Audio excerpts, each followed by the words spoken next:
السلام عليكم ورحمة الله وبركاته. أعوذ بالله من الشيطان الرجيم. بسم الله الرحمن الرحيم. পরম করুণাময় আল্লাহ তাআলা বলেন, ওয়ালাউ ইউআজ্জিলুল্লাহ, যদি আল্লাহ তাআলা তাড়াহুড়ো করতেন, লিন্নাসি, মানুষের সাথে, আশ-শাররা, মন্দ বিষয়ের, খারাপ জিনিসের বা মন্দ আচরণের বা শাস্তি প্রদানের, ইস্তি'জালাহুম বিল খাইর, যেমনি ভাবে তারা তাদের নিজেদের কল্যাণের ব্যাপারে তাড়াহুড়া করে থাকে, লাকুদিয়া ইলাইহিম আজালুহুম, তাহলে তাদের প্রতি প্রদত্ত যে অবকাশের সময়টা, সেটা কবেই নিঃশেষ হয়ে যেত, শেষ হয়ে যেত। ফানাজারুল্লাযীনা লা ইয়ারজুনা লিকাআনা, যারা আমার সাক্ষাৎ কামনা করে না, আমি তাদেরকে ছেড়ে দেই, ফি তুগয়ানিহিম, তাদের অবাধ্যতার মাঝে, ইয়ামাহুন, এবং সেখানে তারা ঘুরপাক খেতে থাকে। ওয়াইযা মাসাল ইনসানাদ দুররু, মানুষের অবস্থা হচ্ছে যখন সে কোনো কঠিন বিপদ মুসিবতের মুখোমুখি হয়, দাআনা লিজামবিহি আও কাঈদান আও কাইমা, তখন সে দাঁড়িয়ে, বসে এবং শায়িত অবস্থায় আমাকে কাতর কণ্ঠে ডাকে।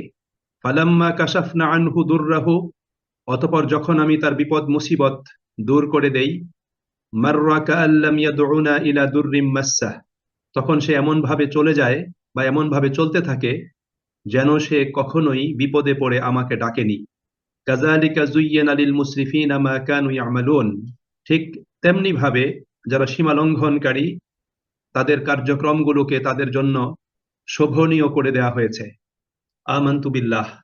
বারাকাল্লাহু লানা ওয়া লাকুম ফিল কুরআনিল আযীম ওয়া নাফা'না ওয়া ইয়্যাকুম বিল আয়াতি ওয়াজ যিকরিল হাকীম। সম্মানিত ভাই এবং বোনেরা, আল্লাহ রাব্বুল আলামিন এখানে মানব প্রকৃতি, মানুষের সহজাত কিছু খাসলত, বৈশিষ্ট্য আল্লাহ পাক বর্ণনা করেছেন। অর্থাৎ ঈমান শূন্য মানুষগুলোর স্বভাব প্রকৃতি কেমন হয়, তারা কিভাবে আল্লাহ পাকের অনুগ্রহকে পায়ে ঠেলে দেয়, কিভাবে আল্লাহ পাকের অনুগ্রহগুলোকে অস্বীকার করে, সেই প্রসঙ্গে আল্লাহ রাব্বুল আলামিন খানিকটা আলোচনা করেছেন।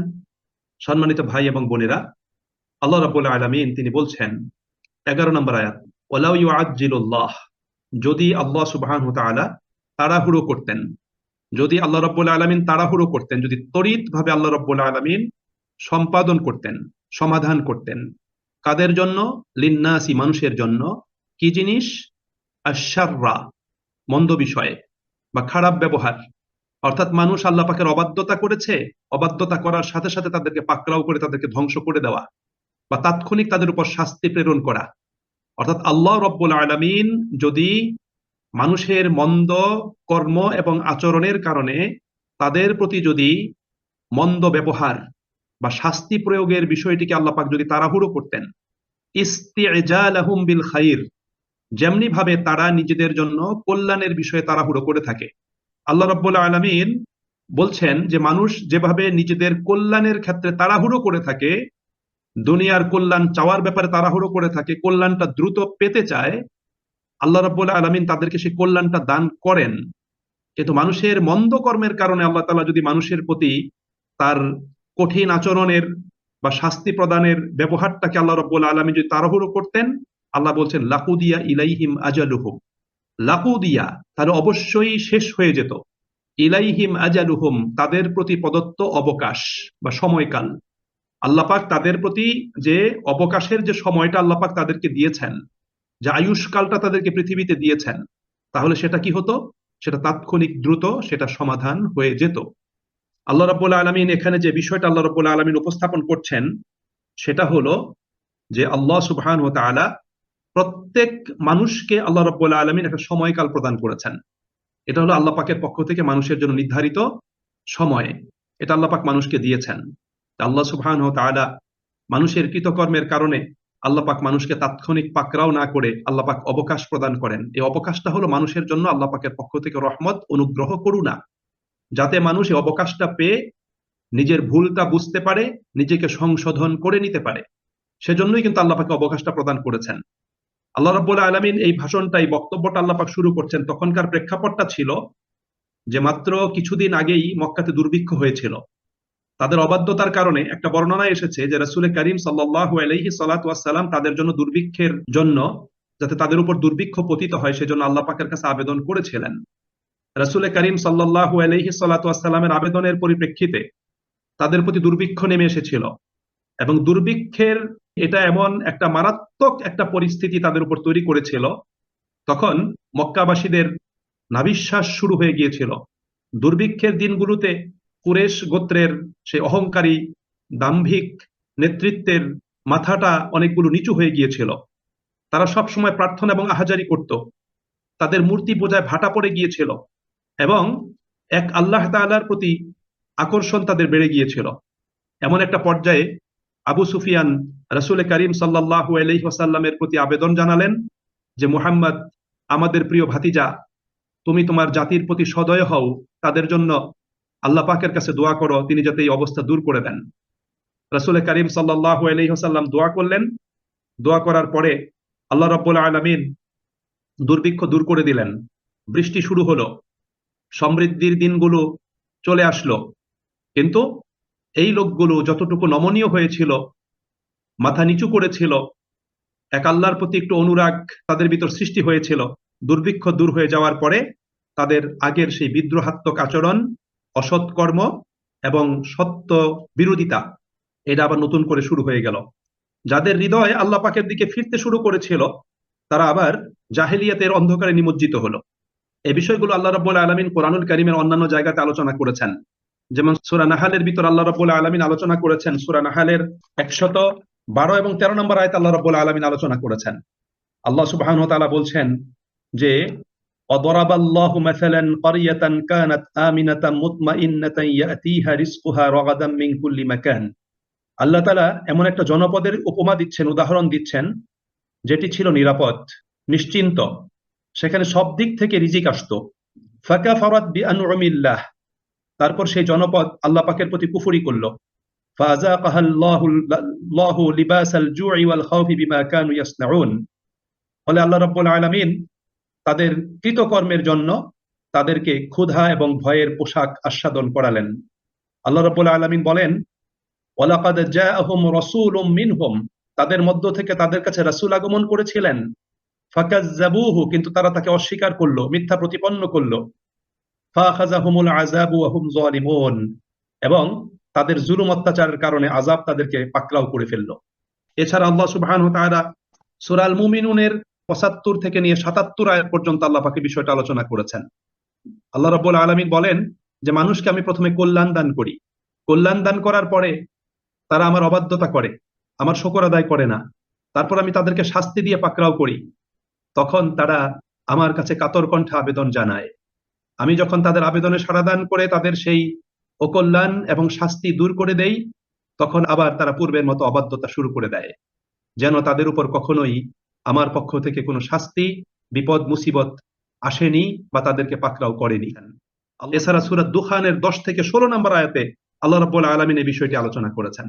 সুতরাং সুপ্রিয় ভাই এবং বোনেরা, আমাদের মনে রাখতে হবে যে আল্লাহ সুবহানাহু ওয়া তাআলা মানুষের কল্যাণের বিষয়টাকে যতটুকু তড়িৎ সম্পাদন করে থাকেন, মানুষের কৃতকর্মের কারণে আল্লাহ তাআলা শাস্তির বিষয়টিকে তত দ্রুততার সাথে আল্লাহ পাক করেন না, বরং আল্লাহ পাক অবকাশ দিয়ে থাকেন। এবং আল্লাহ তাআলা সেই কথাটাই বলছেন, যদি আমি দ্রুততার সাথে করতাম তাহলে তাদেরকে প্রদত্ত অবকাশ সেটা শেষ হয়ে যেত, তারা কখনোই ঘুরে দাঁড়ানোর এবং তারা নিজেদের অবস্থা উপলব্ধি করে ভুল বুঝতে পেরে নিজেকে সংশোধন করার কোনো সুযোগই তারা কখনোই পেত না। সম্মানিত ভাই এবং বোনেরা, এরপরে আল্লাহ রাব্বুল আলামিন বলছেন, ফানাজারুল লাযিনা লা ইয়ারজুনা লিকাআনা, ফানাজারু, সুতরাং আমরা ছেড়ে দেই, আল্লাযিনা লা ইয়ারজুনা লিকাআনা, ওই সমস্ত লোকদেরকে যারা আমাদের সাক্ষাতের আশা করে না, যারা আমাদের সাক্ষাতের আশা করে না, আমরা তাদেরকে ছেড়ে দেই। কোথায়? ফি তুগয়ানিহিম, তাদের অবাধ্যতার মাঝে, ইয়ামাহুন, এবং সে অবাধ্যতার মাঝেই তারা কি করতে থাকে? ঘুরপাক খেতে থাকে। অর্থাৎ জাতি যদি নিজেকে সংশোধন না করে, আল্লাহ রাব্বুল আলামিন তখন তারা যেই পথে যেতে চায়, আল্লাহ রাব্বুল আলামিন সে পথেই তাদেরকে ঢিলা দিয়ে দেন, সেদিকেই তারা তখন কি করে? সেদিকে তারা অগ্রসর হয়ে সেদিকেই তারা যেতে থাকে।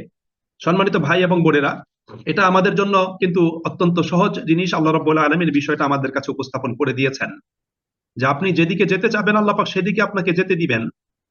আল্লাহ পাকের এটা সুন্নত নয় যে আপনি অন্ধকার পথে হাঁটা শুরু করেছেন, আপনাকে জোর করে সেখান থেকে ধরে এনে আপনাকে আবার বিপরীত পথে আপনাকে আল্লাহ পাক চালিত করবেন। এটা আল্লাহ পাকের রীতি না। কারণ আল্লাহ পাকের রীতি হলো যে আল্লাহ রাব্বুল আলামিন আপনাকে আমাকে বাছাই করার, চুজ করার যে স্বাধীনতা প্রদান করেছেন, এই স্বাধীনতা প্রদান করে আপনার আমার সামনে আল্লাহ পাক আলোকিত এবং দুটো পথ আল্লাহ পাক উপস্থাপন করেছেন। এই জন্য সম্মানিত ভাই এবং বন্ধুরা, মানুষকেই তার বিবেককে খাটিয়ে, মানুষকে চিন্তা করে এবং তাকে আল্লাহ পাক যে প্রদত্ত স্বাধীনতা বাছাই করার যে এখতিয়ার আল্লাহ পাক প্রদান করেছেন, সেটাকে কাজে লাগিয়ে সত্য এবং আলোকিত পথ তাকে অবশ্যই গ্রহণ করতে হবে। আর কেউ যদি আলোকিত পথ পরিহার করে মন্দ পথে অগ্রসর হয়, আল্লাহ পাক তাকে তার সেই অবাধ্যতার মাঝেই ছেড়ে দিবেন। সেদিকে তারা কি করতে থাকবে? ঘুরপাক খেতে থাকবে। আমরা সূরা বাকারাতে বনী ইসরাইলের আলোচনা শুনে এসেছি। আমরা জানি যে সেই সিনাই উপত্যকায় যখন বনী ইসরাইলের সদস্যদেরকে মুসা আলাইহিস সালাতু ওয়াস সালাম যখন আসলেন, তখন আল্লাহ রাব্বুল আলামিন তাদেরকে বাইতুল মুকাদ্দাসে প্রবেশ করার জন্য বললেন, পবিত্র ভূমিতে যাওয়ার জন্য বললেন। সেখানে আমালিকা সম্প্রদায় বসবাস করছিল, কিন্তু তারা আমালিকা সম্প্রদায়ের শক্তি সামর্থ্যের কথা শুনে তারা সেখানে যেতে অস্বীকার করলো। তারা নবী মুসা আলাইহিস সালাতু ওয়াস সালামের মাধ্যমে আল্লাহ পাকের নির্দেশ অমান্য করলো, মুসা আলাইহিস সালাতু ওয়াস সালামের অবাধ্য হলো। তখন আল্লাহ রাব্বুল আলামিন সেই ভূমিটা তাদের জন্য আল্লাহ পাক কি করলেন? নিষিদ্ধ করে দিলেন, হারাম করে দিলেন। এবং তাদের অবাধ্যতার মাঝে আল্লাহ রাব্বুল আলামিন ছেড়ে দিলেন। এবং তারা সিনাই উপত্যকাতে 40 বছর পর্যন্ত তারা সেখানে তাদের অবাধ্যতার মাঝে তারা সেখানে ঘুরপাক খেয়েছে, তারা সেখানে বিচরণ করেছে। এরপরে এই অবাধ্য প্রজন্ম মৃত্যুবরণ করে যখন নতুন প্রজন্ম তৈরি হয়েছে, মুসা আলাইহিস সালাতু ওয়াস সালাম দুনিয়া থেকে চলে গিয়েছেন, তার পরবর্তী নবীর নেতৃত্বে পরবর্তী প্রজন্মকে সাথে নিয়ে সে আমালিকা সম্প্রদায়ের বাসভূমি দখল করে তখন সেখানে বনী ইসরাইল সেখানে তারা প্রবেশ করতে সক্ষম হয়েছিল। সুপ্রিয় ভাই এবং বন্ধুরা, এরকম দৃষ্টান্ত যেমন পূর্ব যুগে ছিল, এরকম দৃষ্টান্ত কিন্তু বর্তমান সময়েও কিন্তু আছে। আল্লাহ রাব্বুল আলামিন মানুষের তার অবস্থা, তার বৈশিষ্ট্য, তার খাসলতের উপর ভিত্তি করে আল্লাহ রাব্বুল আলামিন কি মানুষের জন্য কিন্তু ফয়সালা নির্ধারণ করেন। সম্মানিত ভাই এবং বন্ধুরা, এরপরে 12 নম্বর আয়াতে আল্লাহ তাআলা বলছেন, ওয়াইজা মাসাল ইনসানা দুররু, যখন মানুষকে কোনো মন্দ, কোনো বিপদ আপদ, কোনো কষ্ট যখন তাকে স্পর্শ করে, অর্থাৎ মানুষের জীবনে যখন কোনো কঠিন সময় চলে আসে, বিপদ আপদ চলে আসে, দুঃখ কষ্ট মুসিবত যখন চলে আসে, সে যখন এগুলোর মুখোমুখি হয়ে যায়, দাআনা লিজামবিহি, আল্লাহ তাআলা বলেন দাআনা, তখন সে আমাদের, মানুষ কি করে? আমাদেরকে ডাকে। আমি আল্লাহ তাআলাকে ডাকে, লিজামবিহি, শায়িত অবস্থায়, আও কাইদান, অথবা বসা অবস্থায়, আও কাইমা, অথবা দাঁড়ানো অবস্থায়। অর্থাৎ তখন সে যে অবস্থাতেই থাকে না কেন, সে শুয়ে বসে দাঁড়িয়ে কাতর কণ্ঠে তখন সে আমাকে ডাকতে থাকে, আমার সাহায্য প্রার্থনা করতে থাকে যে আল্লাহ আমি তো বিপদে পড়েছি, তুমি আমাকে রক্ষা করো, আমি মুসিবতে আক্রান্ত হয়েছি, তুমি সাহায্য করো, তুমি অনুগ্রহ বর্ষণ করো, কাতর কণ্ঠে ডাকতে থাকে। আল্লাহ বলেন ফালাম্মা কাশাফনা আনহু দুররাহু, অতঃপর যখন আমি তার বিপদ মুসিবত কষ্ট আমি দূর করে দেই, কষ্ট মুসিবত যখন আমি অপসারণ করি, মাররা, তখন সে চলে যায় বা চলাফেরা করে, কাল্লাম ইয়াদউনা ইলা দুররিম মাসসা, যেন সে বিপদ মুসিবতে পতিত হয়ে কখনোই আমাকে সে ডাকে নাই। অর্থাৎ তার বিপদ কষ্ট মুসিবতের কথা সে সম্পূর্ণরূপে ভুলে যায়। একটু আগেই সে বিপদে ছিল, বিপদ দূর হয়ে গেছে, এখন সে সেটাকে ভুলে গেছে। এমন আচরণ সে প্রদর্শন করে, মনে হয় যে সে কখনোই বিপদ মুসিবতে পড়ে নাই, সে যেন সবসময় ভালো ছিল, কখনোই যেন সে খারাপ অবস্থাতে ছিল না। আল্লাহ রাব্বুল আলামিন বলেন কাযালিকা যুয়্যিনা লিল মুসরিফিনা মা কানু ইয়ামালুন, ঠিক তেমনি ভাবে সীমা লঙ্ঘনকারীদের জন্য তাদের কার্যক্রমগুলোকে শোভনীয় করে দেওয়া হয়েছে। অর্থাৎ যারা সীমা লঙ্ঘন করে, তার যারা জুলুম অত্যাচার করে, যারা আল্লাহ পাকের অবাধ্য হয়, তারা তাদের অবাধ্যতা, তাদের জুলুম অত্যাচার, তাদের সীমা লঙ্ঘনের বিষয়টি তারা বুঝতে পারে না। তারা মনে করে আমরা ভালো কাজই করতেছি, আমরা যেন ভালো কাজই করতেছি।